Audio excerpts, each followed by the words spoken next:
Yo, what's up? This is a pretty cheap CPU cooler. Let's see how well it performs.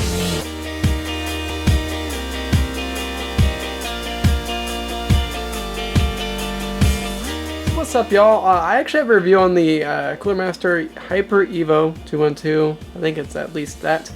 And that's a great CPU cooler for the price. This one's a little bit cheaper, a little bit smaller, still from Cooler Master, and still has a pretty similar design for heat pipes. Let's see if it actually stacks up and still performs pretty well. I'm sure you guys want to see this first, though. My cat! What's up, Charlie? Are you napping? Oh, you tired little cat. Man, you work too hard. Take a breather, buddy. So, as you guys might be able to tell, I went back to my FX8350 desktop because my motherboard for my Ryzen system still hasn't came in after I broke the motherboard. So I'm using that, and I'm changing it around because I want to swap out parts and put it in my Ryzen build whenever that happens. So this is going to be the CPU cooler whenever I go to sell my FX8350 computer, I guess. And I just wanted a kind of a cheap cooler because I feel like people don't really care too much if you're going to buy a computer used. They're not like, ooh, you have a $90 Noctua cooler? They're not going to be like that. They're going to be like, oh, it's a somewhat decent cooler, I guess. Alright, cool. It's 20 bucks? Sweet. So yeah, fun stuff there. It also has a snap-on bracket, which part of me kind of likes, because that might be easier than the Hyper Evo 212. But whenever I go to install that, I'll actually let you guys know about that. I'm going to be comparing it to the Noctua NHD15, which I have in there right now before I go to actually install this CPU cooler. I have opened it up and it looks pretty good, but haven't installed it quite yet, but we'll talk about that later in this review. I'm just benchmarking that to kind of give like a baseline of like best case scenario, because that's like a $90 air cooler. It's about the best air cooler you can get. I think there's 6 heat pipes and 2 really nice Noctua fans on there. So it's a very good CPU cooler, as you can probably imagine. Running an IDA 64 stress test. Of course, I'm using the trial version because I'm a cheap mofo. And as you can see, the CPU is that blue one on top. It's 40 degrees right now, which is very good. I actually think I get higher temperatures in Sony Vegas, believe it or not. So I'm going to go ahead and render a little bitty video in Sony Vegas, and we'll see what temperature we get in there. But I'll also confirm it right there. The maximum temperature was 41 at one point. But yeah, it's definitely stressing out the CPU, but it's not really making it run hot at all. I'm sure it'll run a little bit hotter with the Hyper T4. But let's go ahead and do a little bit of Sony Vegas. So I'm going to be rendering a clip that I screwed up making that intro. As you can imagine, I have a lot of bloopers. I suck at making videos sometimes. Here are my settings that are on Sony Vegas. So I'm doing WMV as the video format. Let's see, 60 FPS, well 59.94, 1080p of course.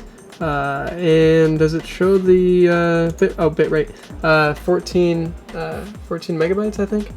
And then audio is there if you want to see that. So that's what we're rendering as, in case you're wondering. It stresses the CPU pretty well, I've noticed in my experience. It really doesn't use the GPU, unfortunately. I know Adobe Premiere Pro uses the GPU, but in our case, it's a pretty good representation to show stressing the CPU at least. Yeah, look at myself. All right, I'm trying to make a video, doing a bad job at it. And I guess I didn't mention this, the CPU is at stock frequencies. Okay, yeah, so it kind of looks bad on the screen, but of course, as you can see, I'm basically running at stock frequencies. It's boosting a little bit because that's what CPUs do, but as you can see, that's our temperature right now. Actually, we're rocking 39 degrees. We'll see if that bumps up at all. Okay, that little clip is almost done rendering. As you guys can tell, the CPU got up to 42 degrees. I've seen the CPU get as high as like 45 sometimes. Like, I guess especially in the summer, you know. But yeah, it's really not too bad right now.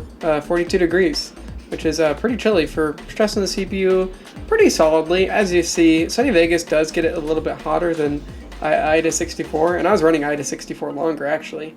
But anyways, so our baseline is about 42 degrees. You know, I've seen it as high as 45, so somewhere around there, the mid to low 40s is kind of like our baseline, and so we'll see if this puppy gets hotter, which I imagine it will be.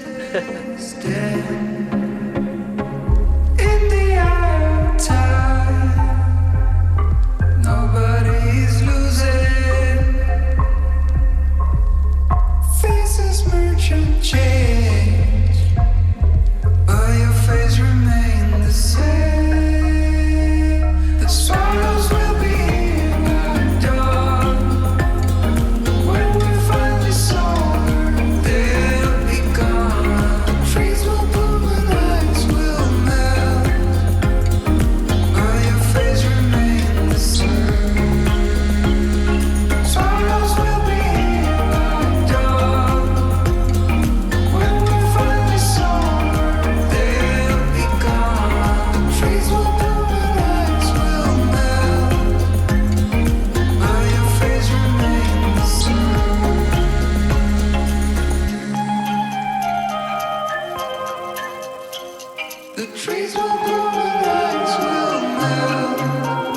Well guys, I'd say it's about time to tell you guys about the installation process. Wasn't honestly as easy as I thought it'd be, and as you might be able to tell, I'm not super satisfied with the end product.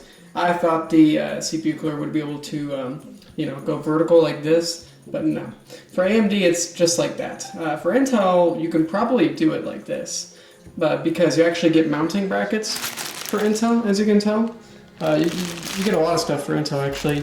For AMD, you get a clip, which I thought was going to be an easy process. Sometimes it is.